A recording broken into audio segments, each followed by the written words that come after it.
समन्ता चक्रवालेषु अत्रा गच्छन्तु देवता सद्धम्मं मुनिराजस्य शृण्वन्तु सग्गमोक्खदं धम्मश्रवणकालो अयं बदन्ता धम्मश्रवणकालो अयं बदन्ता धम्मश्रवणकालो अयं बदन्ता नमो तस् भगवतो अरहतो सम्मा सम्बुद्धस्स नमो तस् भगवतो अरहतो सम्मा सम्बुद्धस्स नमो तस् भगवतो अरहतो सम्मा सम्बुद्धस्स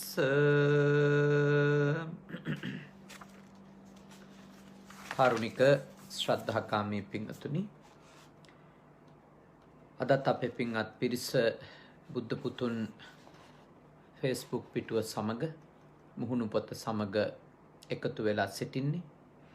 තථාගත ලෝතුරු බුදුරජාණන් වහන්සේ දේශනා කරපු උතුම් ශ්‍රී සද්ධර්මයට ටික වෙලාවක් අහුම්කම් දීමේ අරමුණ අභිලාෂය ඇතුව විශේෂයෙන්ම අද මේ උතුම් පින්කම සඳහා දායකත්වය අරගෙන කටයුතු කරන්නේ ඔස්ට්‍රේලියාවේ සිඩ්නි නුවර ජීවත් වෙන ඉරාෂා නෝනා මහත්මිය, එතුමියගේ සොහොයුරිය එම මහත්මාණන් සහ ඒ දෙපළගේ ආදරණීය මව්තුමිය ඇතුළු පවුලේ පින්වත් පිරිස අපේක්ෂා කරනවා පෙබරවාරි 16 වෙනිදා ජන්මදිනය සමරපු නයෝලි ජයසේන දුවට ආශිර්වාද කරන්නටත්, ඒ වගේම හෙට පෙබරවාරි 26 වෙනිදාට ජන්මදිනය යෙදෙන විදුනි වීරසිංහ දුවට ආශිර්වාද කරන්නටත් බලාපොරොත්තු වෙනවා. විශේෂයෙන්ම ඒ මව්පියෝ, ඒ වගේම ඒ දූලගේ ආදරණීය සොහොයුරියෝ, ඥාතීන්, අත්තම්මා ඇතුළු සියලු දෙනා අද මේ උතුම් පින්කමේදී ඒ දරුවන්ට ආශිර්වාද කරමින් තමයි අපට මේ පින්කම සඳහා ආරාධනා කරන්නට යෙදුනේ. විශේෂයෙන් මේ පින්වත් පිරිස අපි ඕස්ට්‍රේලියාවට වැඩම කරපු අවස්ථාවන්හි අපිව වැඩම කරවාගෙන ධර්මානුශාසනා පවත්වමින් දම්පැන් පූජා කරමින් බොහෝ ශාසනික කටයුතු වල නියැලී තිබෙනවා.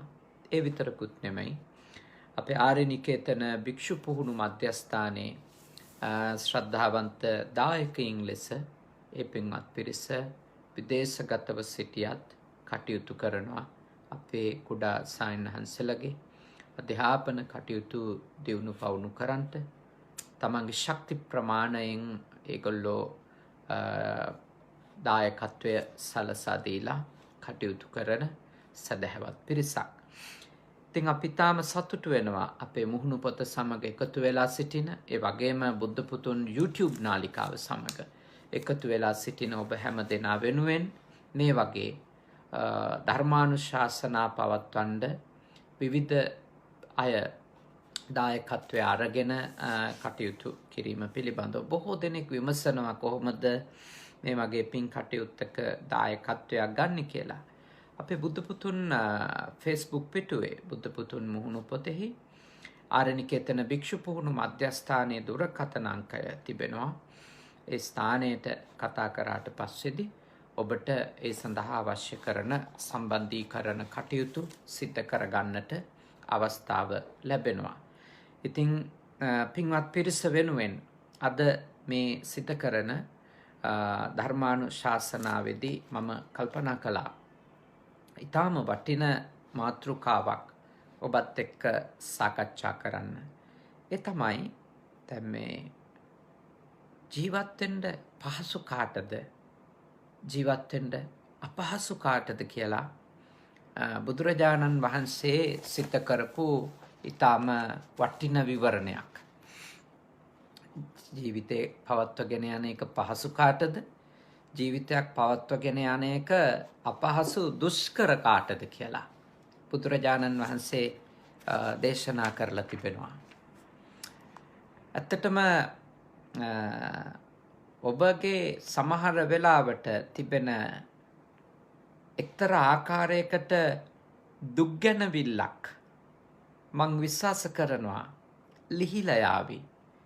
මේ කාරණාව භාග්‍යවතුන් වහන්සේ විග්‍රහ කරපු ආකාරයට අවධානය යොමු කළාට පස්සේදී. මොකද බොහෝ දෙනෙක් අපි එක්කත් කියනවා අපිට හරිම අමාරුයි ජීවත් වෙන එක කියලා. හරි අපහසුතා මැද්දේ අපි ජීවත් වෙන්නේ කියලා. හරියට කරදර ජීවත් වෙනකොට කියලා. ඒත් අපි හොඳට ඉඳලත් කියලා කියනවා. අපි හොඳට ඉඳලත්. අපි නිවැරදිව ඉඳලත්. අපි යහපත්ව ඉඳලත් කරදරයි කියලා. ජීවත් වෙනකොට.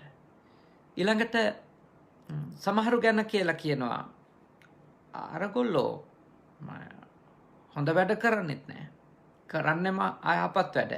ඒ වුණාට හොඳට ඉන්නවනි කියලා. ඉතින් මේ කරුණ භාග්‍යවතුන් වහන්සේ විග්‍රහ කරලා තියෙනවා. ඔබගේ ප්‍රශ්නය බුදුහාමුදුරුවෝ සාකච්ඡා කරලා තියෙනවා. ඒක මේ දේශනාව ශ්‍රවණය කරන මේ මොහොතේ එකතු වෙන පිරිසටත් සමහර විට ඒ ප්‍රශ්නය ඇති. බුදුහාමුදුරුවෝ මෙහෙම දේශනා කළා. කාටද දිවි පැවැත්ම පහසු කියලා? සුජීවං අහිරිකේන කාකසූරේන දන්සිනා පක්කන් දිනා පගබ්බේන සංකිලිට්ඨේන ජීවිතං. හිරියොතප් නැති ගසා කෑමෙහි සූර වූ කිලිටි දිවි පැවතුම් ඇති කෙනාට ජීවත්වීම ඉතා පහසුයි. දැන් තේරෙනවනේ? ඉතාම පහසුයි ජීවත් වෙන එක කාටද? අහිරකේන ලැජ්ජ නැති මිනිස්සුන්ට. හරි ලේසි ජීවත් වෙන එක. ලැජ්ජ නැති මිනිස්සු කිව්වේ වැරදි කරන්න ලැජ්ජාවක් නැති මිනිස්සුන්ට ජීවත් වෙන එක හරි ලේසි. එයයි ඒගොල්ලොන්ගේ ජීවිතය පවත්වගෙන යන්න ඕනෙම අයහපත් ක්‍රියාවක් කරන්න එයාලට පුළුවන්. මොකද එයාලට ලැජ්ජ නැහැ. එයාලා පාලනය වෙන තැනක් නැහැ. එයාලා හික්මෙන තැනක් නැහැ. ඉතින් ලැජ්ජ නැති මිනිස්සයාට කරන්න බැරි මොනවද? ලැජ්ජ නැති මිනිස්සෙකුට මොනවද කරන්න බැරි? කොඩු විකුණන්න පුළුවන්. ගංජා විකුණන්න පුළුවන්. හුනියම් කරලා අනුන්ගේ ජීවිත විනාශ කරලා දාන්න පුළුවන්. විවිධ ආකාරයේ නීතියට අනුකූල වුණත් නීති හදාගෙන තියෙන මිනිස්සුනේ. නීතියට අනුකූල වුණත් අනෙක් මිනිස්සුන්ගේ සහ සත්වයින්ගේ ජීවිත පැවැත්මට හානිකර දේවල් කරන්න පුළුවන්. ලැජ්ජ නැති මිනිස්සුන්ට. ඒ වයින් තමයි ගොඩක් හම්බ කරන්න පුළුවන්. අවියාවුද වෙලෙන්දන්ට ගොඩාක් හම්බ කරන්න පුළුවන්. ගොඩක්. මොකද ඒගොල්ලන්ට එහෙම කිසිම ලැජ්ජාවක් නැහැ. අපේ ව්‍යාපාරය නිසා අපි කරන මේ වෙළඳාම නිසා ලෝකේ විශාල පිරිසකගේ ජීවිත නැති වෙනවා කියන එක සම්බන්ධව යාලට ප්‍රශ්නයක් නැහැ. එයාලට සල්ලි තියෙනවා. යාලට හොඳ යාන වාහන තියෙනවා. ගුවන් යානා නැව්වාදියක් තියෙනවා. එයාලට එහෙම තමන්ගේ වෘත්තිය සම්බන්ධව තමන් කරන දේවල් සම්බන්ධව කිසිම ලැජ්ජාවක් නැති නිසා එයාලා කරන්නේ ව්‍යාපාරයක් විදියට විතරක් කල්පනා කරලා ඒකෙන් පස්සේ එන ප්‍රතිඵලය ගැන කිසිම හිතන්න මතන්න කිසිම හේතුවක් නැති වුණාට පස්සේ එයාට ලැජ්ජාවක් නැත්තම් ඉතින් එයාට හොඳට සුඛෝපභෝගීව මේ ලෝකේ ජීවත් වෙන්න ලේසි. ඒක බුදුරජාණන් වහන්සේ දේශනා කරලා තියෙනවා. ලැජ්ජ නැති කෙනාට හරි ලේසි ජීවත් වෙන්න කියලා. ප්‍රාණඝාත කරලා ජීවත් වෙන්න පුළුවන්. හොරකම් කරලා ජීවත් වෙන්න පුළුවන් ලැජ්ජ නැති කෙනාට. ගණිකා මඩම් පවත්වගෙන ගිහිල්ලා වැරදි කාමයේ යෙදලා සූරං කාලා ඒ කාන්තාවන්ගෙන් හෝ පිරිමින්ගෙන් හෝ සූරං කාලා ජීවත් වෙන්න පුළුවන්. ඊටාම සුඛෝපභෝගී ජීවිත ගෙවන්න පුළුවන්. තාම සුඛෝපභෝගී ජීවිත ගෙවන්න පුළුවන්. ඒ මොකද හේතුව? එයාලට ලැජ්ජ නැහැ.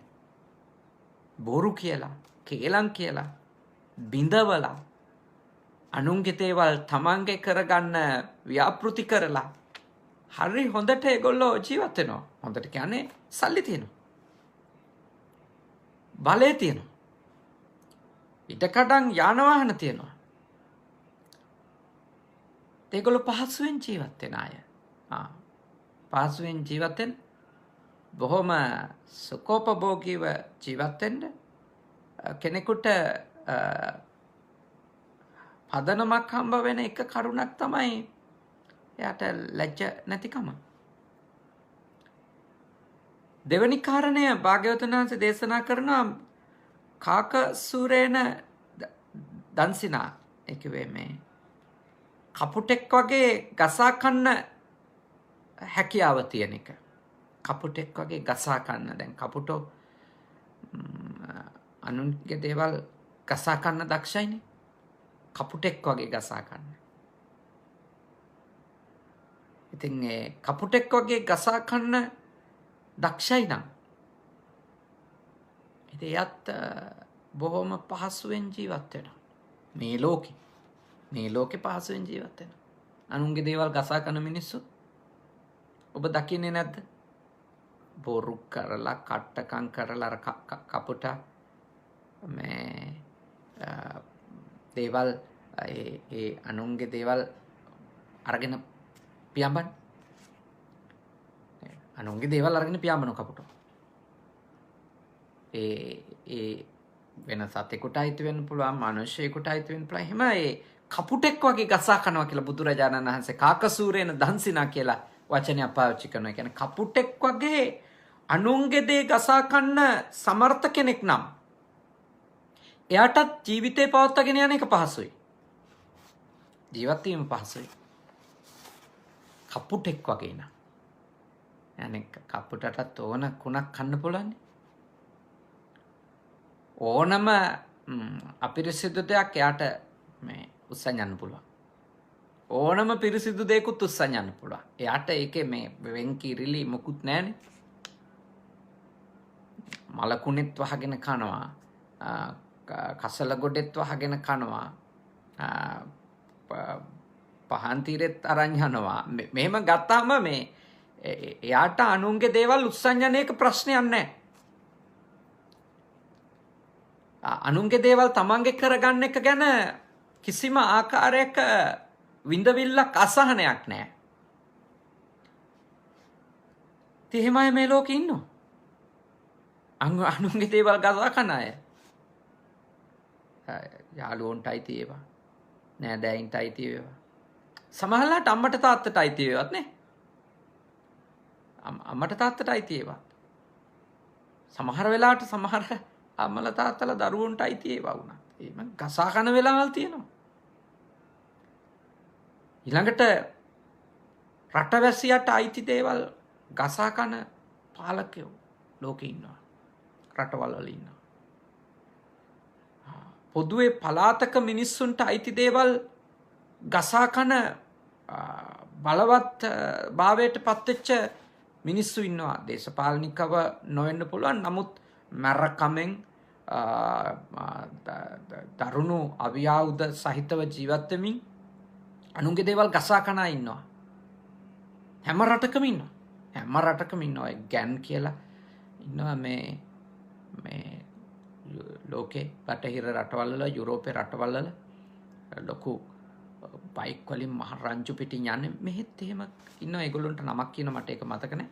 මේ ජපානයේ කියන රටෙත් එහෙම පිරිස් ඉන්නවා. අනුන්ගේ දේවල් මංකොල්ල කන්න, උදුර ගන්න, මරන්න, තර්ජනය කරන්න, මම් පහරන්න, ඒ වගේ දේවල් වලට ඒගොල්ලන්ට කිසිම ආකාරයකට ප්‍රශ්නයක් නැහැ. ඒගොල්ලෝ මේ විශාල මිල අධික දේවල් පාවිච්චි කරමින් අනුන්ගේ දේ ගසා කාගෙන, කප්පන් අරගෙන, සූරාගෙන ජීවත් වෙන කපුටෝ වගේ. ඒගොල්ලොන්ට ජීවත් වෙන එක පහසුයි. ඒගොල්ලොන්ට ජීවත් වෙන එක පහසුයි. එහෙම අය බොහොම පහසුවෙන් හොඳ සුඛෝපභෝගී ජීවිත ගත කරන්න පුළුවන් කියලා භාග්‍යවතුන් වහන්සේ මේ දේශනා කරනවානේ.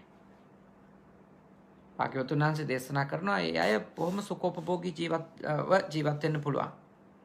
ඊළඟට සංකිලිට්ඨේන ජීවිතං මේ කිලිටි දිවි පැවතුම් ඇති. කියන්නේ සමස්තයක් විදියට කෙනෙකුගේ මේ ජීවිතයේ ඒ පැවැත්ම තහවුරු කරගන්න එයා කරන ක්‍රියාවන් අශිෂ්ට නම් අවනීතික නම් අකුසලය මත පදනම් වෙච්ච ජීවිත නම් ගෙවන්නේ ඒගොල්ලොන්ට ජීවත් වෙන්න මේ ලෝකේ පහසුයි.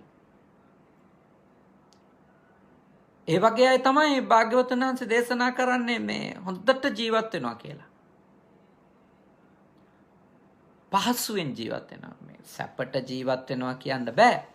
පහසුවෙන් ජීවත් වෙන. අන්න ඒ වචනේ කියන්න පුළුවන්. ඒ කියන්නේ ඒගොල්ලොන්ට මේ මැටීරියල් දේවල් මිල මුතල් ලබා ගන්න එක ඒගොල්ලොන්ට පහසුයි. ඒගොල්ලොන්ට ඉතාම පහසුයි. දැන් හාමුදුරුවන් වහන්සේ නමක් හිටියා බුදුරජාණන් වහන්සේගේ කාලේ මේ තුල්ලසාරික කියලා හාමුදුරු කෙනෙක්. ඒ හාමුදුරුවෝ මේ සාරිපුත්ත මහරහතන් වහන්සේගේ මේ ඒ කණ්ඩායමේ හිටපු මේ පෘථජ්ජන හාමුදුරු කෙනෙක්. රහත් වෙලා නැහැ. හරි දක්ෂ වෙද හාමුදුරු කෙනෙක්. හොඳට වෙදකම් කරන්න දන්නවා. හොඳට වෙදකම් කරන්න දන්න මේ හාමුදුරු කෙනෙක් දක්ෂ මේ වෙද හාමුදුරු කෙනෙක්. සාරිපුත්ත මහරහතන් වහන්සේගේ සමූහයත් එක්ක තමයි ඉඳලා තියෙන්නේ. හැබැයි උන්වහන්සේ රහතන් වහන්සේ කෙනෙක්වත් මාර්ගඵලලාභියෙක්වත් නෙමෙයි. කෙලෙස් සහිත ලෞකික පෘථජ්ජන ස්වභාවයේ සිටින සායනහංශ කෙනෙක්. හරි ප්‍රසිද්ධයිලු. හරි ප්‍රසිද්ධයිලු මොකටද? වෙදකමට. බුදුහාමුදුරුවන්ගේ කාලේ මේ ජීවමාන කාලෙස් මේ කතාවක්. ඉතින් හාමුදුරුවෝ කොච්චර වෙදකමට ප්‍රසිද්ධද කියනවා නම් හාමුදුරුවන්ට හැමදාම මේ විවිධ පළාත් වලින් විවිධ ප්‍රදේශ වලින් ඉල්ලීම් තියනවලු මේ ඇවිල්ලා මේ වෙදකම් කරලා යන්න. ඉතින් හාමුදුරුවෝ බෙහෙත් නියම කරනවා, ලෙඩ්ඩු බලන්න යනවා, ඒව කරනවා. ඊළඟට ඒ ලෙඩ්ඩුන්ට අවශ්‍ය කරන ප්‍රතිකාර කරනවා. ඒ වයින් ලෙඩ්ඩු සනීප වෙනවා. තව තවත් හාමුදුරුවන්ගේ කීර්තිය පැතිරෙනවා. මේ කාලේ හිටියනම් එහෙම Facebook එකක් එහෙම YouTube channel එකක් එහෙම පවත්වන්න යන්න උනත් පුළුවන්. ඊළඟට එක අර YouTube channel වල නාලිකාවල අය ගිහිල්ලා ඒගොල්ලොන්ගේ විශ්වකර්ම වැඩ ගැන ඉන්ටර්විව් ගන්න පුළුවන්. ඒ කාලේ ඒවා නැති වුණාට එහෙම ලොකු ප්‍රසිද්ධියක් ඒ හාමුදුරුවන්ට තිබිලා තියෙනවා මේ පළාතෙම දක්ෂ වෙද හාමුදුරුවෝ කියලා. දක්ෂ වෙද හාමුදුරුවෝ කෙනෙක්. හාස්කම් සහිත වෙදෙක් වගේ. එහෙම දක්ෂ වෙද හාමුදුරුවෝ කෙනෙක් කියලා එයා ප්‍රසිද්ධ වෙලා තියෙන. ඉතින් එයා ලෙඩ්ඩු බලලා එහෙම නියම කරනවා. එයාට කීර්තිය ලැබෙනවා. කීර්තියත් එක්ක ප්‍රසිද්ධිය මහජනයා එයා වටා රොක් වෙනවා. ධනය හම්බෙනවා. ඊළඟට එයාට සිව්පස්සය සිවුරුද දානද බේතෙද ඉන්න ස්ථානද කිසිම අපහසුවක් නෑ. එයාට ඒවා මේ හදාගන්න එක ඔක්කොම මේ හාමුදුරුවන්ට හම්බ වෙනවා. හැම දෙයක් හරිම පහසුයි. ඉතින් දවසක් සාරිපුත්ත මේ මහතෙරුන් වහන්සේ වැඩම කරන වෙලාවක උන්වහන්සේ මුණ ගැහෙන උන්වහන්සේත් ලෙඩෙක් බලලා බොහොම මේ මිහිරි ආහාරයක්වත් පාත්‍රයට අරගෙන තමයි එන්නේ. මේ ලෙඩාගේ ගෙදර අය හොඳට දානයක් පූජා කළා. හාමුදුරුවෝ ඒකත් අරන් එනකොට සාරිපුත්ත මහරහතන් වහන්සේත් වඩිනවා. ඊට පස්සේ මේ දැකලා සාරිපුත්ත මහරහතන් වහන්සේගේ ගාවට ගිහිල්ලා කියනවා මම මේ ලෙඩෙක් බලලා එන ගමන් ලෙඩෙකුට බෙහෙත් නියම කළා. හොඳ මිහිරි ආහාරයක් හම්බුණා. ඔබ වහන්සේට ටිකක් පිළිගන්නන්නද කියලා. සාරිපුත්ත මේ මහරහතන් වහන්සේ මේ ඒ ආහාරය මේ කිසිවක් කතා නොකොට ඒක මේ පිළිගැනීමෙන් වැළකීලා තියෙනවා. ඒ හාමුදුරුවෝ කියලා තියෙනවා මේ මට මේවයි කිසි අඩුවක් පාඩුවක් නැහැ. නිතරම මට මිහිරි ආහාර හම්බ වෙනවා. ඔබ වහන්සේ මේ ටික අද වළඳන්න කියලා මේ සරිපුත්ත මහරහතන් වහන්සේට දීලා. උන්වහන්සේ ඒක මොකුත් කියන්නේ නැතුව ඒක පිළිගන්නේ නැතුව ඇවිල්ලා ඉතින් මේ හාමුදුරුවන්ට මේ ඒකට ටිකක් කේන්තිත් ගිහිල්ලා මේ සරිපුත්ත මහරහතන් වහන්සේට මෙහෙම තුලසාරික හාමුදුරුවෝ මේ දානයක් දුන්නාය වෙදකම් කරලා එන ගමන් හම්බ වෙච්ච එකකින් ඊට පස්සේදී මේ ඒක සාරිපුත්ත හාමුදුරුවෝ පිළිගත්තේ නැත. ඔය කතාව භික්ෂුන් වහන්සේලා අතරත් ප්‍රචලිත වෙලා බුදුහාමුදුරන්ටත් ආරංචි වෙනවා මෙහෙම එකක්. අන්තිමට බුදුහාමුදුරුවෝ මේ ඒ හාමුදුරුවෝ කෙන්නලා කියනවා මේ විලිබිය නැති ගසා කන්න දක්ෂ කපුටෙක් වගේ ඉන්න මේ අනුන්ගේ ගුණය මේ මකන සුළු මේ ඔය වගේ මේ කිලිටි ජීවිතයක් ගෙවන කෙනෙකුට පහසුවෙන් ඉතින් ඕවා ලබා ගන්න පුළුවන් කියලා භාග්‍යවතුන් වහන්සේ ඒ භික්ෂුවගේ ඒ සිව්පස්සේ ලබා ගන්න විදිය උන්වහන්සේ ප්‍රතික්ෂේප කළා තියෙනවා. උන්වහන්සේ ප්‍රතික්ෂේප කළා තියෙනවා ඒක. ඒකට ගරහ කරලා තියෙනවා. ඔය විදිහට හරි ලේසි දානමාන හොයාගන්න වැඩේ කියලා එහෙම කරලා තියෙනවා. මේ තුලසාරික සායනහන්සේ අරමුණු කරලා තමයි ඒ ගාථාව කියලා තියෙන්නේ. දැන් ඕකේ තව කෙනෙකුට කියන්න පුළුවන් මෙහෙම ඒකේ හාමුදුරුවන්ගේ පින ඊළඟට ඒ හාමුදුරුවෝ කරන්නේත් කරුණාව මෛත්‍රිය ඒ වගේ යහපත් අරමුණකින් නම් ඒ විදියට කල්පනා කරලා ඕනනම් ඒ ගැන සාකච්ඡා කරන්නත් පුළුවන්. එහෙමත් පැත්තක් ඒකේ නැතුව නෙමෙයි. තමන් දන්න දෙයින් තමන් මිනිස්සුන්ට මෙහෙවරක් කරනවා. හැබැයි උන්වහන්සේ අර මූලික පැවිද්දෙක් විදියට පැවිදි භූමියට පත්වෙච්ච මූලික අරමුණ සම්පූර්ණයෙන්ම අමතක කරමින් වෙදකම් කිරීම කියන එක විතරක් උන්වහන්සේ කරමින් ඉන්නේ. උන්වහන්සේ වෙදකම් කරන්න ඕනේ හරිනම් ඇඟට නෙවෙයිනේ හාමුදුරු කෙනෙක් හිතටනේ. මිනිස්සුන්ගේ මේ හිතේ කෙලෙස් ලෙඩවලටනේ බේත් දෙන්න ඕන. දැන් බුදුහාමුදුරුවොත් වෙදදුරෙක් විදියට අඳුන්වනෝනේ සත්හට වන භව දුකට වේදානම් සත්වයින්ගේ භව දුකට තමයි බුදුහාමුදුරුවෝ වෙදකම් කරන්නේ. බුදුහාමුදුරුවොත් වෙදකම් කරනවා භව දුකට. සාමාන්‍ය මේ කායික රෝගවලට නෙමෙයි. භව දුකට තමයි භව දුකින් නිදහස් වෙන්න තමයි මේ බඩේ අමාරු වලින් කොන්දේ අමාරු වලින් කකුල් අමාරු වලින් ගැලවෙන්න නෙමෙයි සාමාන්‍ය මේ උතුම් නිර්වාණය ප්‍රත්‍යක්ෂ කරපු උත්තමයෝ ප්‍රතිකාර කරන්න. ඉතින් ගතොතින් අපේ සංස්කෘතිය අපේ ශාසනයේ එහෙම තමන් දැනගත්ත එවැනි ශාස්ත්‍රවලින් තමන්ගේ ගමේ ජීවත් වෙන මිනිස්සුන්ට උපකාරයක් වෙන ඊටාම නිස්සරණ අධ්‍යාසයෙන් ඒ කටයුතු කරන භික්ෂුත්වය විනාශ කරගන්නේ නැතුව මිනිස්සුන්ට කරුණාවෙන් ඒ බෙහෙතක් සූදානම් කරලා දෙන සායනහන්සලා ඉන්නවා. මම ඒ පිළිබඳව මොකුත් මෙතනදී සාකච්ඡා කරන්න යන්නේ නැහැ. මොකද ඕකේ දෙපැත්තක්ම තියෙන නිසා. ඒ කෙසේ නමුත් මේ තුලසාරික සායනහන්සේට බුදුරජාණන් වහන්සේ කියනවා ඒ කියන්නේ ඔය ක්‍රමයට හරි ලේසි ජීවත් වෙන එක කියලා. ජීවත් වෙන්න ලේසි. උන්වහන්සේගේ සිවුරු ගලවලා පන්නන්න ඕන කියලා ඒ වගේ කාරණයක් බුදුරජාණන් වහන්සේ කොතනකවත් මේකේ යෝජනා කරන්නේත් නැහැ. දැන් මේ වැනි දේවල් කිරීම මං හිතන්නේ විනය පොතට අනුව ගත්තොතින් ඇබැත් ආදී දේවල් සිද්ධ වෙන්න පුළුවන්. මොකද මේවට අදාළව කුද්ධානුකුද්ධක ශික්ෂාපද තමයි අනිවාර්යෙන්ම තියෙන්නේ. මොකද සතර පරාජික අතරට මේවා අන්තර්ගත වෙන්නේ නැහැ. මේ අන්තර්ගත වෙන්නේ නැහැ. එතකොට මේ උපසම්පදාව නැති වෙන දෙයක් නෙමෙයි. මේ හාමුදුරු කෙනෙක් වෙදකමක් කරා කියලා මහාන උපසම්පදාව නැති වෙලා යනවාය කියලා කියන්න බෑ.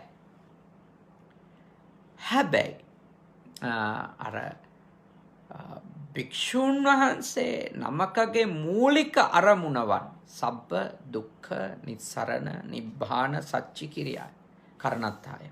කියන්නේ සියලු දුකින් නිදහස් වෙලා නිර්වාණ ධර්මය අවබෝධ කර ගැනීම කියන අරමුණ මත උන්වහන්සේලා තමන්ගේ ආධ්‍යාත්මික ගමන යන්න ඕන. තමන්ගේ ආධ්‍යාත්මික දියුණුව ඒ අරමුණු කරගෙන ඇති කරගන්න ඕන කියන එක තමයි තථාගත බුදුරජාණන් වහන්සේගේ දේශනාව. තථාගත බුදුහාමුදුරන්ගේ දේශනාව ඒක. හැබැයි ඒ කාලෙත් මෙහෙම යම් සමාජ සේවාවක් කරගෙන ජීවත් වෙච්ච සායනහන්සලා ඉඳලා තියෙනවා. ඉතින් එවැනි සමාජ සේවාවක් කරගෙන ජීවත් වෙන වැඩ ඉන්න සායනහන්සේ කෙනෙකුට ජීවත් වීම පහසු බව බුදුරජාණන් වහන්සේ මෙතන පෙන්වලා දීලා තියෙනවා. හැබැයි ඒක බුදුරජාණන් වහන්සේගේ මේ ගාථා ධර්මයේ තුල නම් ඒ ක්‍රමය අගය කරලා හෝ ප්‍රශංසා කරලා නැහැ කියලා තියෙන්නේ. ඔව් ඒක හරි ලේසි ක්‍රමයක් ජීවත් වෙන එක කියලා.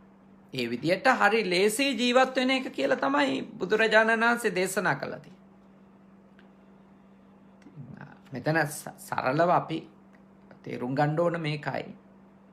මේ ලෝකයේ ගිහියෙකුට වුණත් පැවිද්දෙකුට වුණත් සාරයෙන් අයින් වුණාට පස්සේ පැවැත්ම තහවුරු කරගන්න එක ලේසි. ඒකයි මේකේ මූලික මේ අදහස වෙන්නේ, මේ ගාථා ධර්මයේ සාකච්ඡා කරන අදහස වෙන්නේ මිනිස්සුන්ට මේ පැවැත්ම තහවුරු කරගන්න කරන කටයුතු වලදී ලොකුම මානසික පීඩාව වෙන්නේ ඒගොල්ලෝ පිහිටා සිටින සාරධර්මනේ, වැලියුස් කියන ඒවානේ. එතකොට ඒ සාරධර්මවල පිහිටා සිටින කෙනාට හැමතිස්සෙම එනවා ප්‍රශ්නයක්, මම මගේ පැවැත්ම තහවුරු කරගන්නට යන්නේ මේ සාරය ඉක්මවාගෙනද කියලා. සාරය ඉක්මවාගෙනද මම මේ මගේ පැවැත්ම තහවුරු කරගන්නට යන්නේ කියලා. ඒ ඝට්ටනයේදී බොහෝ අයට කරන්න පුළුවන්කම තිබෙන බොහෝ දේවල් නොකර ඉන්න තීරණ ගන්න වෙනවා. දැන් බෞද්ධයෙකුට හරි දුෂ්කරයිනේ මේ සත්වයෝ මරලා විකුණන දෙයක් කරන්න. හරි දුෂ්කරයි. එකට හිත හදාගන්න එක හරි දුෂ්කරයි බෞද්ධයෙකුට. මොකද එයා දන්නවා මේ තමන් පිළිගන්න සාරයක මේක එකඟ නැහැ කියලා. තමන් පිහිටා තිබෙන ධර්මයක මේක එකඟ නැහැ කියලා දන්නවා. එතකොට තමයි ඒ අර ජීවිත පැවැත්ම ඔන්න ඊළඟට ආපහු අපහසු වෙනවා. මොකද අපහසු වෙන්නේ අර තමන් පිළිගන්න සාරයට පටහැනි ක්‍රමවලින් තමයි ඉතාම මේ ඉහළ ලාභ ප්‍රතිලාභ ලබන්න පුළුවන් වෙලා තියෙන්නේ. බුකි කාරයින්ට මේ ඊළඟට ගත්තම කැසිනෝ සූදුව කරන අයට, ඒ ව්‍යාපාර පවත්වගෙන යන අයට, තැබෑරුම් හිමියන්ට, මත්කුඩු මත්ද්‍රව්‍ය ජාවාරම්කරුවන්ට හරි ලේසිනේ ඒවා ඇතුලේ ධනය හම්බ කරන එක. දැන් මම කියන්නේ මිනිසුන්ට ප්‍රශ්න නැහැ කියලා. පාර එකක් කරන මිනිහත් ගිනිපත්තු වෙලා තමයි ඉන්නේ. ඒ මිනිහටත් ප්‍රශ්න තියෙනවා. කියන්නේ එයාගේ ඔක්කොම ප්‍රශ්න විසඳලා නෙවෙයි. නමුත් මේ ඉක්මනින් යම් භෞතික සම්පත් ලබා ගන්න පුළුවන් ඒ වගේ අයට. ඒකයි එතන අදහස. ඒ කියන්නේ එයාගේ පැවැත්ම තහවුරු කරගන්න ලේසි සාරය ඉක්මවල ගියපු ගමන්, සාරය අමතක කරලා දාපු ගමන්. දැන් මේ උපන්දිනය සමරන ඒ දෝනිලට බුදුදහමට අනුව මම යෝජනා කරන්නේ ජීවිත පැවැත්ම අසීරු වෙන්න පුළුවන්. ඒත් ඔබ ඔබගේ සාර ධර්ම කියන එක, ගුණ ධර්ම කියන එක ඉක්මවා යන්න එපා. දැන් සරලව ගන්නකෝ. අම්මට තාත්තට නිතර සලකන බලන ඒගොල්ලොන්ගේ සියලු දුක් ගැනිවිලිවලට උදව් උපකාර කරගෙන ඉන්න එක්කෙනාගේ කටයුතු ඉතින් දවසකින් හරි පරක්කුයිනේ. පැයකින් හරි පරක්කුයි. මොකද අම්මා ගැන හිතනවා. අම්මා ලෙඩ වෙලා ඉන්නවා. අම්මා දාලා කොහොමද යන්නේ? මේ වෙලාවේ මං අම්මත් එක්ක ඉන්න ඕන. සමහරට යාට නිවාඩුවක් දාන්න වෙනවා. සමහරලාට ඒ සාරය තුල ඉඳ යෑම නිසා දවසක පඩි නැති වෙලා යනවා. සමහර විට බැනුම් අහනවා. වැඩ කරන ආයතනෙන්. එම තාත්තට බේත් ටික අරන් දෙන්න යන්න ඕන. තාත්තා තනියෙන් යවන්න බෑ. එහෙම සාරයක පිහිටා සිටිනකොටම ඒ සාරයත් එක්ක ලැබිලා තියෙන දේවල් නැතිවීම වගේම ලැබෙන්න තියෙන දේවල් ලැබෙන එක වළකින්නත් පුළුවන්. ඒත් අපි බෞද්ධයෝ. අපේ බුදුහාමුදුරුවන්ගේ ධර්මය අනුගමනය කරන අය. අපි අම්මා තාත්තා ලෙඩ ඇඳේ වැටිලා ඉඳිද්දි අපේ සුවපත්භාවය ගැන හිතන අය නෙවෙයි. අපි බෝසත් ගුණ තියෙන්න ඕන අපිට. අපිට කරුණාව තියෙන්න ඕනේ. අපිට මෛත්‍රී තියෙන්න ඕන. අපිට අනුකම්පාව තියෙන්න ඕන. අපිට අනිත් මිනිස්සයාගේ වේදනාව ගැන අපේ හිතවල තෙතමනයක් තියෙන්න ඕන. අපි වෙනුවෙන් කරපු කැපකිරීම් වල අපි වෙනුවෙන් කරපු පරිත්‍යාගවල තිබෙන වටිනකම අපි අඳුනගෙන අපිට කෘතඥකමක් කළගුණ සලකන ඒ උදාර යහපත් ගුණ අපි ගාව තියෙන්න ඕන. ඕවා එකක්වත් නැති මිනිස්සුන්ට භෞතික සම්පත් හොයාගන්න එක අමාරු නෑ. ගෙවල් හදාගන්න එක, සල්ලි හොයාගන්න එක, උප්පරිම සුඛෝපභෝගී ජීවිතවලට අවශ්‍ය පහසුකම් සපයා ගන්න එක ඔය එකක්වත් පිළිගන්නේ නැති මොන අම්මලද මොන තාත්තලද කියලා හිතන අයට හරි ලේසි. මේ ගාථාවේ කියන්නේ ඒක. ජීවිතේ පවත්වාගෙන යන්න හරි පහසුයි සාරයක් ධර්මයක් ගුණයක් නැති මිනිහට. පහසුයි. හැබැයි ඒක සැපවත් ජීවිතේවත් ඒක වාසනාවන්ත ජීවිතේවත් කියලා බුදුහාමුදුරුවෝ දේශනා කළා නෑ. එතන තමයි සැපත තියෙන්නේ කියලා හෝ එතන තමයි වාසනාවන්තම ජීවිතය, ඒක තමයි පින්වන්තම ජීවිතය කියලා බුදුහාමුදුරුවෝ දේශනා කළා නෑ. එතන කියන්නේ මොකක්ද? ඒ ක්‍රමයට ජීවත් වෙන එක හරි ලේසි. හරිම පහසුයි. මොකද ඒ වගේ අයට සමහරලාවට කකුල් දෙක උඩ තියන් ඉඳලා සල්ලි හම්බ කරන්න පුළුවන්. කිසි දාඩිය වැගිරවිල්ලක්, කුට්ටහන වීරියක් මුකුත් නැහැ. අධර්මයෙන් දේවල් කරගන්න එක හරි ලේසි මිනිස්සුන්ට මේ ලෝකේ. ගොඩක් අය එහෙම මේ ඇවිල්ලා තියෙනවා. ගොඩක් අය මේ යම් තලවලට තමන්ගේ ජීවිතවල. ඉතින් බුදුහාමුදුරුවන්ගේ දහමට අනුව මම ඔබට යෝජනා කරනවා මෙත් සිතින් අපේ මේ උපන්දින සමරන දූලට විතරක් නෙවෙයි මේ දේශනා බහන අපේ බුද්ධ පුතුන් ශ්‍රාවකයින්ට මම මෙත් සිතින් යෝජනා කරනවා ඔබට දිවි පැවැත්ම ජීවිතේ පවත්වාගෙන යාම අමාරු නම් මේ වෙනකොට ඔබ දුෂ්කරතා මැද්දේ ඉන්නවනම් ඒකේ හේතුව තමයි ඔබ නීතිගරුකව ඉන්න උත්සාහ කරන කෙනෙක්. ඒකේ හේතුව තමයි ඔබ ලැජ්ජාවක් බයක් ඇතුව ජීවත් වෙන මිනිස්සෙක්. ඒකේ හේතුව තමයි ඔබ කාගේවත් දේවල් කඩා වඩා ගන්න හිතන්නේ නැති කපුටෙක් වගේ ගසා කන්න හිතන්නේ නැති මිනිස්සෙක්. ඒකයි ඔබ යම් අපහසුතා මැද්දේ ජීවිතය ගත කරන ඇත්ත කියන එක ඔබ හොඳට අවබෝධ කර ගන්න ඕන. හොඳට තේරුම් ගන්න ඕන ඒකයි ඒකේ හේතුව කියලා.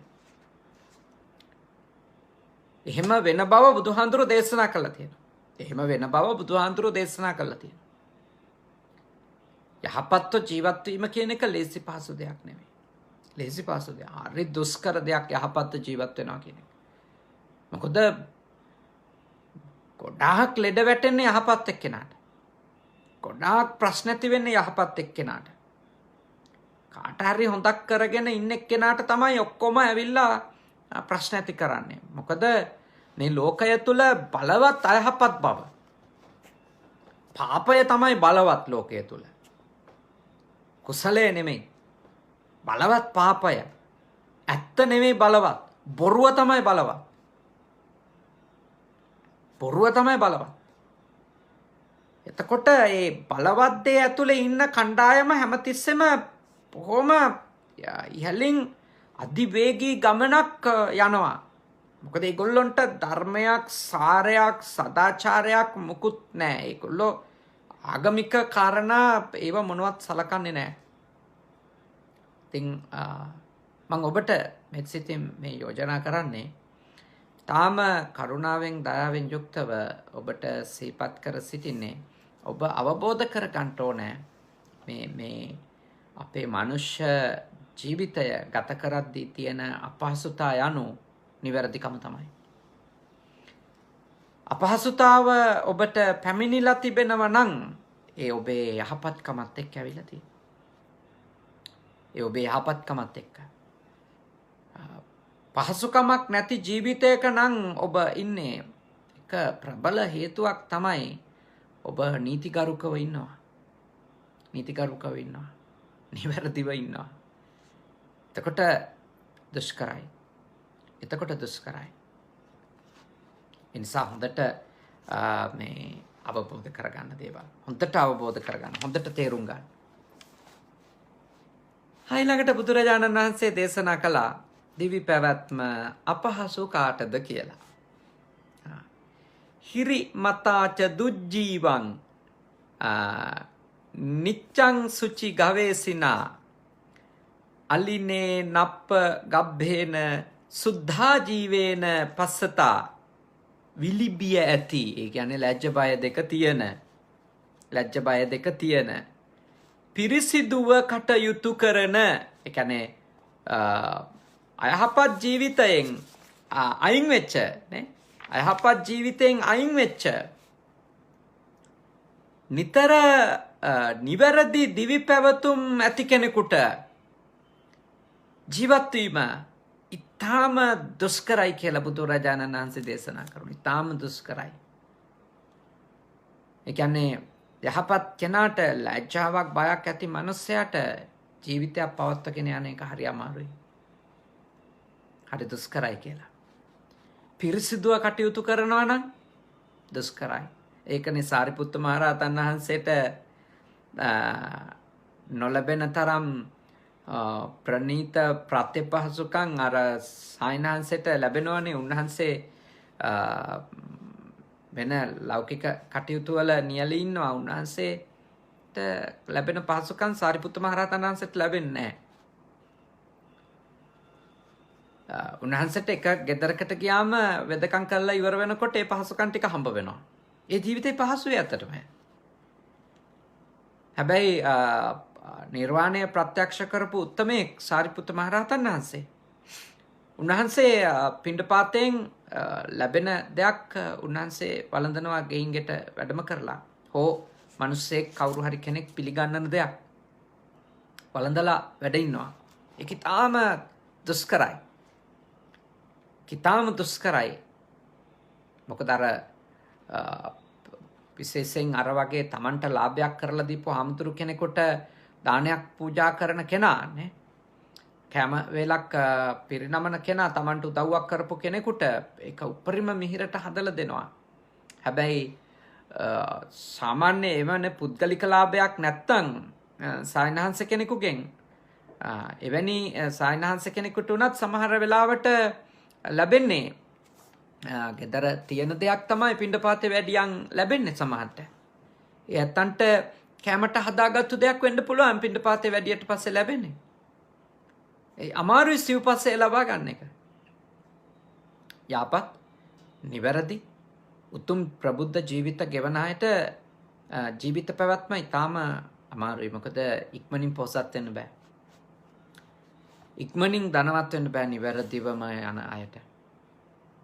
යහපත්කම බලවත් කරන්න පහසුකම් ප්‍රමාණය අඩු වෙන්න තියෙන ඊට කඩ වැඩි. මොකද මේ ලෝකේ ප්‍රඥාවන්ත මිනිස්සු ඉන්නවා නම් එහෙම වෙන්නේ නැහැ. ලෝකේ ප්‍රඥාවන්ත මිනිස්සු ඉන්නවා.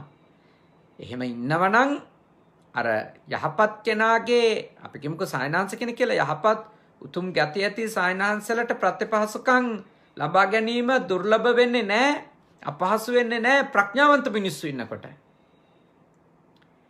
හැබැයි මේ සාමාන්‍යයෙන් මේ මිනිස්සු එච්චර ලොකු ප්‍රඥාවකින් යුක්තව නෙමෙයි ජීවත් වෙන්නේ. එතකොට මිනිස්සු බලන්නේ මට ලාභයක් ලැබෙන කෙනාට තමයි මම සලකන්න ඕනි කියලා. මට ප්‍රයෝජනයක් තියෙන කෙනාට තමයි මම පෙරලා උදව් කරන්න ඕනි කියලා. හැම එකකම පෙරලා ලැබෙන දේ මිනිස්සු සාමාන්‍යයෙන් කල්පනා කරන්නේ. ඉතින් පැවිදි ජීවිතයක් වුණත් ගත කරන එක අමාරුයි. එවැනි උත්තම ජීවිතයක් ගෙවන උත්තමයන්ට පවා රහතන් වහන්සේලාට පවා එක දුෂ්කර දෙයක්. සමහර රහතන් වහන්සේලා ඉන්නවා මතක තියාගන්න සංසාරේ තාම දම්පැන් දීපු සීවලි මහරහතන් වහන්සේ වගේ උත්තමයෝ ඉන්නවා තාම දම්පැන් දීපු උත්තමයෝ. ඉතින් ඒ වගේ උත්තමයෝ තාම මේ පහසුකම් සහිත සිව්පසය සම්බන්ධව වැඩ ඉඳලා තියෙන ශාසනය. සමහර ලාවට බුදුරජාණන් වහන්සේට දානය වැරදුණු අවස්ථා හෝ කටුක ආහාර ලැබිච්ච අවස්ථා ගැන සඳහන් වෙනවා දේශනාවේ. හැබැයි සීවලි මහරහතන් වහන්සේට උන්වහන්සේ ඒ කරපු පුණ්‍ය කර්මයක ආනිසංස විදියට මේ භවයේදීත් ඊටාම ඉහළ ආනිසංස උන්වහන්සේ පිරිනුවම් පානකම්ම ලැබුණා කියලා කියනවා. ඒ නිසා මේ හැම සායනහන්සේ කෙනෙක්ම සීලවන්ත වෙච්ච, ගුණවන්ත වෙච්ච, යහපත් වෙච්ච සියලු සායනහන්සලට ප්‍රතිපාසුකම් ලැබුණේ නෙමෙයි. එහෙම වරදවා ගන්න එපා. හැබැයි මේ කන්සෙප්ට් එක ගත්තොත් මේ සංකල්පය ගත්තොත් මොකද්ද මෙහි කියන්නේ? යහපත් උඩට යන එක ඊටාම දුෂ්කරයි. යහපත්ව ඉඳන් පහසුකම් සලසා ගන්න එක ජීවිතයකට ඊටාම අමාරුයි. හැබැයි අයහපත් ක්‍රමවේද වලින් පහසු සුඛෝපභෝගී ජීවිතයක් ගත කරන එක හරි පහසුයි කියලා. ඒක හරිම ලේසියෙන් එක කරගන්න පුළුවන් අයහපත් නම්. නීතිගරුක නැත්තම්. දැන් ගොඩාක් වෙලාවට නිකන් අපි පාරේ ගමුකෝ. අපි පාරේ ලංකාවේ අපි වාහනවල යනකොට පේලියටම යන්න ගියොත් මේ ට්‍රැෆික් වෙලාවට බොහොම වාහන තදබදයක් තියෙන වෙලාවට අපි පොලිමට ඉන්නවා. එක්කෙනා පසුපස එක්කෙනා ඉන්නවා. සමහර වෙලාවට එහෙම ඉන්න අය තමයි පය ගාණක් හිර වෙලා ඉඳලා දුක් විඳගෙන මේ ගෙදර යන්නේ. හැබැයි ඒ අතරතුරේ මේ අර පේලිය තියෙද්දි වෙනම ඇවිල්ලා අර එම්මෙන් ඇවිල්ලා මෙහෙම රිංගෝ ඉස්සරහටම ගිහිල්ලා ඒ තදබදේ ලිහිල් වෙච්ච ගමන් ඉස්සරහට මේ පැනපු එක්කෙනා සමහරලාට එයා වේලපයින් එයාගේ ගෙදර යනවා. ඉතින් අර නීතිගරුක එක්කෙනා විනයගරුක එක්කෙනා එයා කල්පනා කර ඉන්නවා මම පොලිමේ ඉන්න අර මිනිහා ගියා යන්න කියලා. හැබැයි ඒගොල්ලොන්ගේ ඇතුලේ සාමය තියෙද, ඒගොල්ලොන්ගේ ඇතුලේ සතුටක් තියෙද? ඒකයි දේ. දැන් අවබෝධයෙන් සාරයක පිහිටලා ඉන්න කෙනෙක් නම් ඔය ප්‍රත්‍යපහසුකම් වල අඩු වැඩි වීම කියන එක එයා ප්‍රශ්නයක් කරගන්නේ. එයාට භෞතික ලාභ ගොඩක් තියෙනවද පොඩ්ඩක්වත් නැද්ද කියන එක ප්‍රශ්නයක් නෙමෙයි හිත හදාගත්තු එක්කෙනාට. ඒ භෞතික පහසුකම් කියන ඒවා වටින්නෙම මේ තුලසාරික වගේ හාමුදුරුවරුන්ට. සාරිපුත්ත මහරහතන් වහන්සේ වගේ ඒ උතුම් සායනහන්සලට ඒ භෞතික පහසුකම් කියන එක මේ වටින්නේ නැහැ. උන්වහන්සේලාගේ මනස ඒවට කිසිම වටිනකමක් නැහැ තවදුරටත්.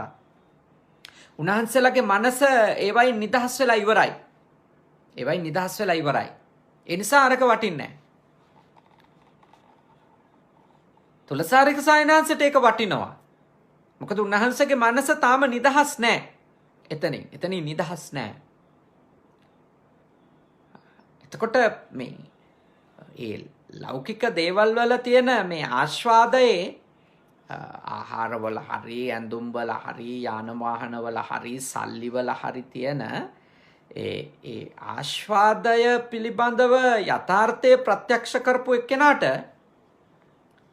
ඒකක්වත් මේ තිබුණා කියන එක හෝ නෑයි කියන එක මහ ලොකු දෙයක් නෙමෙයි. ඒක අවබෝධ කරගත්තු කෙනාට ප්‍රඥාව උපදවගත්තු කෙනාට ඒ දෙකම එකයි. තිබීම සහ නැතිවීම කියන දෙකම එකයි. තිබීම සහ නැතිවීම කියන එක. මොකද ඒ අවබෝධ කරපු උත්තමයෝ ඒවයින් සැලෙන්නේ නැහැ. ලාභ නිසා සැලෙන්නෙත් නැහැ, අලාභ නිසා සැලෙන්නෙත් නැහැ. කීර්තිය නිසා සැලෙන්නෙත් නැහැ, අපකීර්තිය නිසා සැලෙන්නෙත් නැහැ. මනස කලබලයක් නැහැ. එහින්ද ඔබ මේ තාම බුද්ධිමත්ව මේ කාරණේ ගන්න ඕන. දැනට ඔබට අපහසුකම් සහිත ජීවිතයක් නම් මම ඔබට යෝජනා කරනවා ඒක ඇතුලේ ඔබට සතුටු වෙන්න දෙයක් තියෙනවා කියලා. ජීවිතේ අපහසුකම් සහිත වෙන්න පුළුවන්. ඒත් ඔබට සතුටු වෙන්න දෙයක් තියෙනවා. මොකක්ද? ඔබ නීතිගරුකව ඉන්නවා. ඔබ විනයක ඉන්නවා.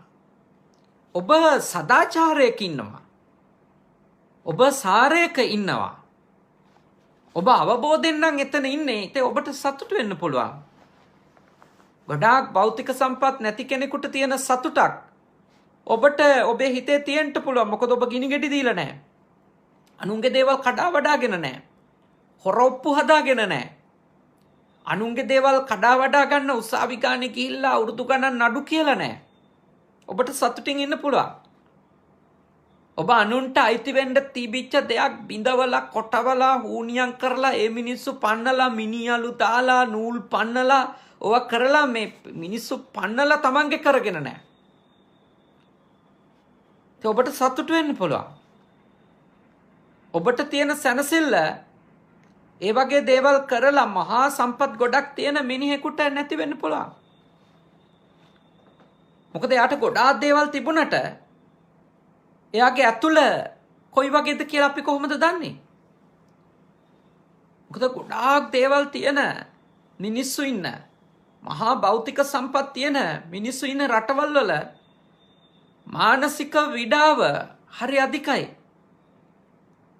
දැන් මේ ජපානය කියන රට ගත්තොතින් ලෝකේ විශාල ප්‍රමාණයක් වාර්ෂිකව සියදිවි නසා ගන්න අය ඉන්න රටක් බවට මේ රට වේගෙන් පත් වෙමින් තියෙනවා.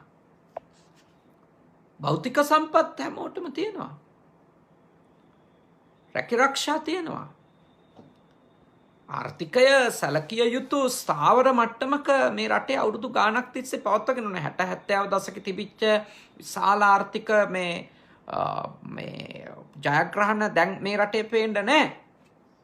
හැබැයි යම් කිසි තැනක ස්ථාවර වෙලා මේ රටවල් ගමන් කරමින් තිබුණා. හැබැයි අර මේ මිනිස්සු මේ සියදිවි නසා ගන්න ප්‍රමාණය, දික්කසාද වෙන ප්‍රමාණය, ආතතියෙන් විෂාදයෙන් පීඩා විඳින ප්‍රමාණය. මම එක වැඩසටහනක් බැලුවා මේ රටේ. ඒකේ පෙන්නනවා මේ සමහර තරුණ ළමයි ඉන්නවා. ඒගොල්ලෝ මාස ගාණක් ඒගොල්ලොන්ගේ ඇපාර්ට්මන්ට් එකේ මේ කුණු ටික අයින් කළා නැහැ. එක කම්පැනි එකකින් ඒගොල්ලෝ එක වීඩියෝ කරගෙනම ගිහලා ඒවා සුද්ධ කරනවා මේ පොඩි වොලන්ටියර් සර්විස් එකක් විදියට.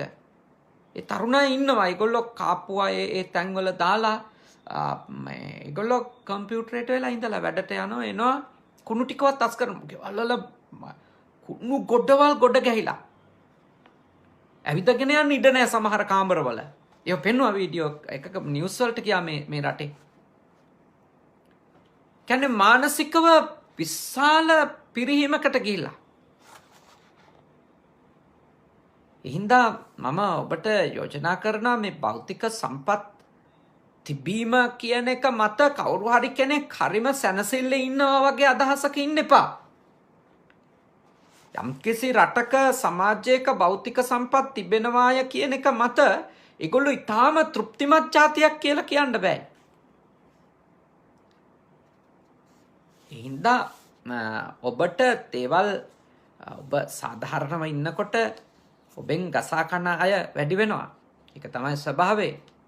ඔබ යහපත්ව දැහැමිව ඉන්නකොට මේ ලෝකේ බහුතරයක් කරන්නේ ඔබව හූරන් කන එක වැඩි වෙනවා. ඒක මේ ලෝකේ ස්වභාවයක්. යෝජනා කරනවා ඔබේ යහපත් බව, ඔබේ හරවත් බව, ඔබගේ ගුණවත් බව විනාශ කරගන්න එපා. පැවැත්ම කියන කාරණාව වෙනුවෙන්. ඒකයි භාග්‍යවතුන් වහන්සේ මෙහි අපිට අවධාරණය කරන දේ. අපේ අලුත් පරම්පරාවේ දරුවෝ ගොඩක් වෙලාවට හිතන එකක් තමයි අපේ වගේ රටවල් වල මේ ෂෝට් කට් හොයාගන්න ඕන මේ දියුණු වෙන්න කියලා. කියන්නේ ඉක්මනින් සල්ලි කියන එක. නෑ මේ කියන්නේ හැමෝම මේක දාඩිය පෙරාගෙන වැඩ කරලා සල්ලි හම්බ කිරීම කියන එක ඒක කරන්න ඕනි කියලා නෙවෙයි මගේ යෝජනාව. මොකද එහෙම යුග තිබුණා. ලංකාවෙත් පැවැත්ම තහවුරු කරගන්න කන්නේ වතුර ලැබෙනකම් බලන් ඉඳලා පිච්චි කුඹුරු කොටලා රැලි වෙනකම් සත්තුන්ගෙන් කුඹුරු රැකලා එහෙම ධනය හම්බ කරපු යුගයක් තිබුණා මුළු රටේම. ඒක තමයි ක්‍රමය. ඒක වෙනස් වුණා. ඊළඟට වැවිලි ආර්ථිකය ඇවිල්ලා ඒවයින් ආවා. ඊළඟට පොල් ආදී දේවල් නේ ඔය මේ පිටරටවල් වල යවන භෝග නිෂ්පාදනය කරලා ඒ විදිහට අපි එක යුග පැනගෙන ආවා. ඊළඟට 70 දශකයේ අග වගේ ඉඳලා විශාල මේ ඇඟලුම් කර්මාන්ත ශාලා යුගයක් අපේ රටේ ආවා. ඒක තමයි ප්‍රධාන ධනය සම්පාදනය කරන ක්‍රමවේද. ඒත් එක්කම ආවා මේ විදේශ රටවල් වලට මේ ශ්‍රමිකයෝ යවලා ඒන් ධනය හම්බ කරන යුගයක්. ඒ ඔක්කොම පහු කරගෙන ඇවිල්ලා දැන් අපේ රට ගත්තොතින් අපි දකිනවා ඔය කියන කිසිම ක්‍රමයකින් රටේ ආර්ථික ප්‍රශ්න වලට උත්තර නැති මට්ටමට ඇවිල්ලා තියෙනවා. ඔය ඔක්කොම ටික දැන් ලංකාවේ තියෙනවා. ගොවිතැනුත් තියෙනවා, ඇඟලුනුත් තියෙනවා, තේපොල් රබරුත් තියෙනවා, උපාසකම්මලා මේ ගෙවල් වල වැඩ කරන්න මැද පෙරදිගත් යවනවා, ඔක්කොම කරනවා. හැබැයි රට බොහොම අසීරු අඩියකට ගමන් කරලා තියෙනවා. දැන් මේ කාලේ අලුත් පරම්පරාවට ධනය හම්බ කරන්න ඊටාම මේ ඉහළ අවකාශයන් සැකසෙමින් තිබෙන්නේ ලෝකේ මේ නවීන තාක්ෂණය තුල දැනුම, කුසලතා, විනය ඇති කරගත්තොත් කියන එක ඊටාම පැහැදිලිව අපිට පේනවා. එතකොට ඒක ඇඟ වෙහෙසිල්ල නෙමෙයි. එතන බුද්ධිය, නුවණ, ස්කිල්ස්, භාෂා ඥානය මේ වගේ දේවල් වලින් තමයි යන්න පුළුවන්. හැබැයි ඒවයිත් නීතිගරුකව ඉන්නේ නැති කෙනා ලබන ජයග්‍රහණ සමහර විට නීතිගරුක කෙනා ලබන්නේ නැහැ. දැන් උදාහරණයක් කියන්නකෝ. දැන් YouTube හෝ ඒ වගේ සමාජ මාධ්‍ය ජාල හරහා ධනය විදේශ විනිමයක් රටට ගේන තරුණ පරම්පරාවක් ලංකාවේ බිහි වෙලා තියෙනවා. ඒක හොඳ දෙයක්. හැබැයි ඒවයිත් අර මේ සාරවත් දෙයක් දීලා, හරවත් දෙයක් දීලා යමක් රටට ගේන පිරිසට වඩා ටිකක් විතර මේ ඕලාරික කුණු රහ තියෙන දේවල් දීලා දෙයක් සම්පාදනය කරගන්න පිරිස ඊටාම වැඩි. ඒගොල්ලෝ බලපන්. ඒ හැටි. ඒ කියන්නේ ලැජ්ජාව නැති වෙච්ච දේවල් වල භෞතික සම්පත් ප්‍රමාණය, භෞතික සාර්ථකත්වය වැඩි. ලැජ්ජාව රැකගෙන කරන දේවල් වල, බය ඇතුව කරන දේවල් වල ගමන බොහොම හිමින් තමයි වෙන්නේ. බොහොම හිමින්. මොකද එතන තියෙනවා නිත්‍යානුකූල බව, එතන තියෙනවා දැහැමි බව, එතන තියෙනවා යුක්තිගරුක බව, එතන තියෙනවා සදාචාරය, යහපත්කම. මේ දේවල් එක්ක මිනිස්සු බොහොම හිමින් ලබන ජයග්‍රහණයක්. වම්මිකෝ වූපචියති වේය කුඹහක් බඳිනෝ වගේ. බමරස්සේව ඉරියතෝ මල නොතලා රොංගන්නා බමරෙක් වගේ. එතකොට මලත් ආරක්ෂා වෙමින් තමයි තමන්ගේ පැවැත්මත් තහවුරු කරගන්නේ. ඉතින් එවැනි ක්‍රමවේද ඔස්සේ සාධාරණව යුක්ති සහගතව ධර්මානුකූලව නිත්‍යානුකූලව සදාචාර සම්පන්නව යම්කිසි කෙනෙක් පැවැත්ම තහවුරු කරගන්නකොට යාට දුෂ්කරතා එන්න පුළුවන්, අපහසුකම් එන්න පුළුවන් කියන එක බුදුරජාණන් වහන්සේ දේශනා කරලා තියෙනවා. ඒකයි ඔබට තේරුම් කරන්න ඕන. ඒ වගේම ඒවා ඉක්මවපු එක්කෙනාට ඒ සදාචාරය අමතක කරපු නීතිය, යුක්තිය, ධර්මය, ගුණය මේවා අතහැරලා දාපු මිනිස්සුන්ට යම් භෞතික සාර්ථකත්වය අත්විඳීම ටිකක් පහසුවෙන් කරන්න පුළුවන් වෙලා තියෙනවා. ඒක භාග්‍යවතුන් වහන්සේ ජීවමාන කාලෙත් එහෙමයි, අදත් එහෙමයි. මම විශ්වාස කරනවා හෙටත් එහෙමයි කියලා. ඒක මේ ලෝකේ පුරා හැම කාලෙකම පවතී. ඒගොල්ලන්ට ඊර්ෂ්‍යා කිරීම නෙමෙයි කළ යුත්තේ. එක එක්කෙනාගේ සාර්ථකත්වය දැකලා හූල්ලන එක නෙමෙයි අපි කළ යුත්තේ. අපි යන ගමන ගැන අපි තෘප්තිමත් නම් අනුන් ලබලා තියෙන දේවල් ගැන සංසන්දනය කරලා විඳවීමක් ඇති කරගන්නේ නැතුව ඉන්න තමන් සමත් වෙන්න ඕන. දැහැමිව නිත්‍යානුකූලව සදාචාර සම්පන්නව හිටියත් හිතින් අනුන්ට ඊර්ෂ්‍යා කර නම් ඉන්නේ. එතකොට එතන ධර්මයක් නැහැ. එක එක්කෙනාට පද හද නම් ඉන්නේ. ඉතින් එතකොට මේ ඔබ නිත්‍යානුකූලව ඉන්නවා. හැබැයි ඔබ ඉන්න ගමන් අනිත් අයට පද හදනවා, දන්නේ නැති ඒවත් කියනවා. දැන් කාගේ හරි ගයක් ලොකුවට තිබුණයි කියලා අපිට කියන්න බෑනේ හැම මිනිහෙම කුඩු විකුණනවා කියලා. කවුරු හරි වාහනයක් අරගෙන තිබුණයි කියලා අපිට කියන්න බෑ හැම මිනිහාම අසාධාරණ කළා අයුක්ති සාගත වැඩ කළා තමයි වාහන අරන් තියෙන්නේ කියලා. අපිට කියන්න බෑ එහෙම. සමහර විට වෙන්න පුළුවන්, සමහර විට නොවෙන්න පුළුවන්. ඒ නිසා මේ තමන් යම් දහමක ඉන්නවා නම් ඒ ගැන තෘප්තිමත් වෙලා ඉන්න, මේ අනුන්ගේ කිල්ලෝටවල මොනවද තියෙන්නේ කියලා බලන්න යන්න අවශ්‍ය නැහැ. ඒක කරන්න ගියොත් ඒක මේ ඇතුලේ ආපහු ඔබ දැහැමිකම ඉක්මවනවා. නීති විරෝධී යම් කිසි දෙයක් කවුරු හරි කරනවා නම් ඒක නිත්‍යානුකූලව ඒ රකින්න ආයතන වලට දැනුම් දෙන එක අපේ වගකීම. ඒක පුරවැසියන්ගේ වගකීමනේ. දැන් මේ රටවල් වලදී මම දකින්නේ කෝච්චියක බස් එකක මිනිස්සු ටෙලිෆෝන් එකෙන් කතා කර යන්නේ නැහැ. අපේ නම් කෑ ගාගා ලතෝනි දිදීනේ යන්නේ. හැබැයි මේවා එහෙම කරන්නේ නැහැ. එහෙම කවුරු හරි කළොත් මටත් ඉස්සර ආපු වෙලාවක එක අත්දැකීමක් තියෙනවා. මේ මම කෝච්චියේ මං වාඩි වෙලා ඉන්න ආසනයේ ඉඳන් දුරකථන ඇමතුමක් ගන්නව දැකලා වයෝවෘද්ධ ආච්චි අම්මා කෙනෙක් එයා මට කිව්වා ඔයාට මට තේරෙන්නේ නැහැ ජපන් භාෂාව. නමුත් එයා මට එයාගේ ෆෝන් එකෙන් ටයිප් කරලා ඉංග්‍රීසියට ට්‍රාන්ස්ලේට් කළා මට පෙන්නුවා. ඒ කිව්වේ මේක ඇතුලේ ඔයාට කෝල් ගන්න තහනම්, ඔයාට කෝල් එකක් ගන්න ඕන නම් මේ ගමන් කරන කෝච්චියේම වුණාට දොර අරගෙන එක අර පෙට්ටි දෙකක් අතර ස්පේස් එකක් තියෙනවා. එතෙන්ට ගිහිල්ලා ඔබට කෝල් එක ගන්න පුළුවන් කියලා. ඒ කියන්නේ නීති විරෝධී දෙයක් වෙනවා නම් ඒකට පෙනී හිටින්න ඕන මිනිස්සු විරුද්ධව. ඒක මේ කටපියම් බලන් ඉන්න නෙවෙයි, ඒත් පද හදන්න බෑ, නිඳා කරන්න බෑ කාටවත්, අපහාස කරන්න බෑ, ඊර්ෂ්‍යාවට කතන්දර කියන්න බෑ කාගේවත් සාර්ථකත්වයට. අනුන්ට හූල්ල ඉඳලා අනේ අපි නම් දැහැමිව ඉන්නවා කිය හූල්ල ගිනිපත්තු කර ඉන්නවා නම් ඒක දැහැමිකමක් නෙමෙයි. මේ හැම පැත්තක්ම ජීවිතේ ඔබ කල්පනා කරන්න ඕන. ඔබ සතුටු වෙන්න ඕන. අපහසුතාව මැද වුණත් ඔබ ගෙවන්නේ නිත්‍යානුකූල ජීවිතයක් නා. එච්චරයි. ඔබ සතුටු වෙන්න ඕන. ඉතින් ඊටාම ශ්‍රද්ධාවෙන් ඊටාම ඕනකමින් ඔයත්ෝ මේ දේශනාව ශ්‍රවණය කළා. අද අපි කතා කළේ බොහෝ දෙනෙකුට තියෙන ප්‍රශ්නයක්. හොඳට ඉන්න අපිටමයි, යහපත්ව ඉන්න අපිටමයි කරදර වැඩි, ප්‍රශ්න වැඩි. කිසිම දෙයක් නැතේ නේද? ඊළඟට අයහපත්ව ඉන්නට කිසි ප්‍රශ්නයක් නැහැනේ කියලා කියන දුක් ගැනවිල්ල ගැන භාග්‍යවතුන් වහන්සේ සිද්ධ කරපු පැහැදිලි කිරීමක් අපි ඒකදී සාකච්ඡා කළා. ඒ දුෂ්කරතාව එන්නේ කොතනින්ද කියන එක. ඒ දුෂ්කරතාව මැද ලැබෙන මානසික සැනසෙල්ලත් අයහපත්ව වැරදියට ජීවිත ගෙවන කෙනෙක් සමහර විට ඉන්න විඳවිල්ල කොයි තරම්ද කියන එකත් අපි දන්නේ නැහැ.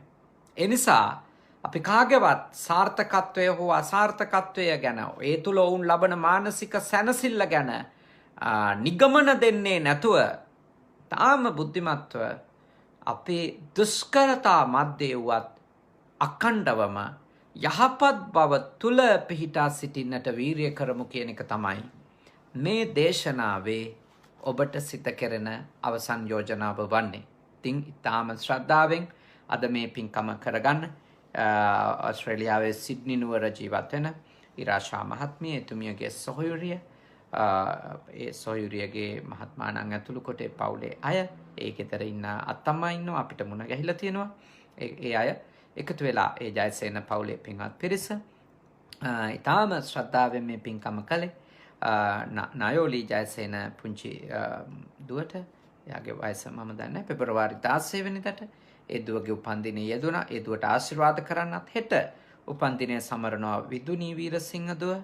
ඒ දුවට ආශිර්වාද කරන්නත් තමයි පවුලේ අතම්මලා අම්මා තාත්තලා ඊළඟට සහෝදර සහෝදරියෝ එකතු වෙලා මේ උතුම් පින්කම සිද්ධ කරන්නට යෙදුනේ. ධර්ම දේශනාව ඉතින් බොහෝ දෙනෙක් මේ දේශනාව ශ්‍රවණය කළා. මේ දේශනාව තව කෙනෙකුට අහන්න ඕනි කියලා ඔබට හිතෙනවා නම් ඔබට තව පැය කීපයකට පස්සේදී බුදු පුතුන් YouTube නාලිකාවට එකතු වුණොත් කෙනෙකුට මේ දේශනාව ශ්‍රවණය කරන්න පුළුවන් බව දැනුවත් කරන්න පුළුවන්කම තිබෙනවා. මේ පිළිබඳව අවබෝධයක් ලබා දෙන්න. ඉතින් ඊටාම ශ්‍රද්ධාවෙන් කරපු පින්කමෙන් රැස්වුණු පින් කුසල් දෙවියෝ අනුමෝදන් වෙත්වා. දෙවියන්ගේ ආශිර්වාදය ආරක්ෂාව බැල්ම ශක්තියේ ජන්මදින සමරන දුවලටත් ඒ දෙමව්පියන්ටත් අත්තම්මලා ඇතුළු කොට සියලු දෙනාටත් බණහපු ඔබටත් ලැබේවා. මේ අවාසනාවන්ත වසංගත තත්ත්වය ලෝකයෙන් නිදහස් කර ලෝකයෙන් තුරන් කර ගන්නට දෙවියන්ගේ ආශිර්වාදය අනුග්‍රහය හැමෝටම ලැබේවා. සියලු දෙවියෝ ඔබත් රටත් ලෝකයත් රකිත්වා උතුම් දෙවිවරුද නිවන් අවබෝධ කරගනිත්වා කියලා සාදු කියලා ප්‍රාර්ථනා කරමු. ඒ වගේම ඒ පින්වත් පිරිස නමින් ඔබ නමින් මියගිය සියලුම ඥාතීන්ටත් මේ පින් අත් වේවා, සුවපත් වේවා, සැපවත් වේවා, දුකින් මිදේවා. ඔබේ අපේ සියලුම ඥාති හිත මිත්‍රාදීන් මේ පින් කුසල් අනුමෝදන් වී අමා මහ නිවනම අවබෝධ කරගනිත්වා. සාදු සාදු සාදු. අවසාන වශයෙන් ඔබ අප හැම දෙනාට දෙවි දේවතාවුන්ට මියගිය සියලුම ඥාතීන්ට මේ පින් කුසල් පාරමිතා ධර්ම වේවා. මේ භවයේ පුරාම සත්පුරුෂයින්ගේ ඇසුර ලැබේවා. කල්යාණ මිත්‍රයින්ගේ ඇසුර ලැබේවා. ඒ බණ දේශනාවේ අරමුණු වෙච්ච දුවා දරුවන් ඇතුළු කොට අපි හැම දෙනාටම නිවන අවබෝධ කරන්ට මේ පින් කුසල් පාරමී වේවා. සාදු සාදු සාදු. ආකාශට්ටා ච බුම්මට්ටා දේවානාගා මහිත්‍තිකා පුඤ්ඤන්තං අනුමෝදිත්වා චිරන් රක්칸තු ශාසනං. ආකාශට්ටා ච බුම්මට්ටා දේවානාගා මහිත්‍තිකා පුඤ්ඤන්තං අනුමෝදිත්වා චිරන් රක්칸තු දේශනං. ආකාශට්ටා ච බුම්මට්ටා දේවානාගා මහිත්‍තිකා පුඤ්ඤන්තං අනුමෝදිත්වා චිරන් රක්칸තු මම් පරන්ති තී. හැම දිනාටම තෙරුවන් සරණයි.